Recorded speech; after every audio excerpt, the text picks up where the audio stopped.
Oben. Guck mal, diese ganzen. Wow. Ich gehe am besten nochmal weiter zurück und mach Licht aus. So. Unser Werk.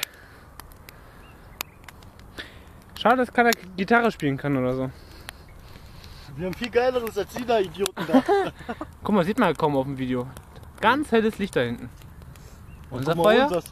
deren Feuer. Hier. Unser Feuer, Und wenn unseres erst brennt. deren Feuer. Also wenn unseres mal brennt. Always look on the bright side of the... Schmeckt? Lecker. Schön, ne? Gemütlich, ne? Knister, knister.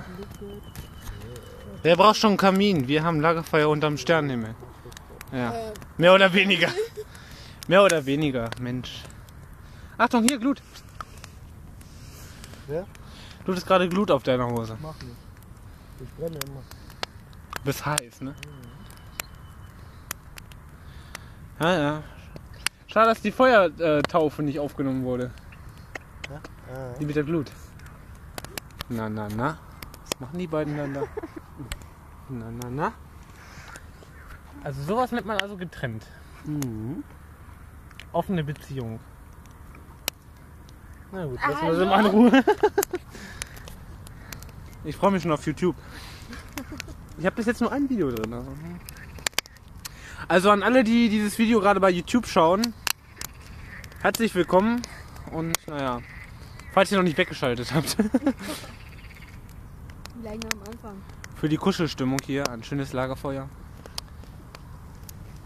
Ja. Stellt euch die Musik oder die Lagergeschichten einfach vor. Lagergeschichten on the bright side of life. Na na, na na na na na na. Ja, Pfeifen passt nicht so, ne? Erst lieber mal ein Flü. Und alle YouTube-User, Das ist durch. Ist durch, ne? Hab abonniert ich doch meinen Channel. Abonniert meinen Channel. Ich sag's euch. So ein Lagerfeuer kriegt ihr nicht oft zu sehen. Ich zeig euch nochmal das von den anderen da hinten. Ja, jetzt wird's größer. Ich zoome nur ran. Also. Ach, heiß.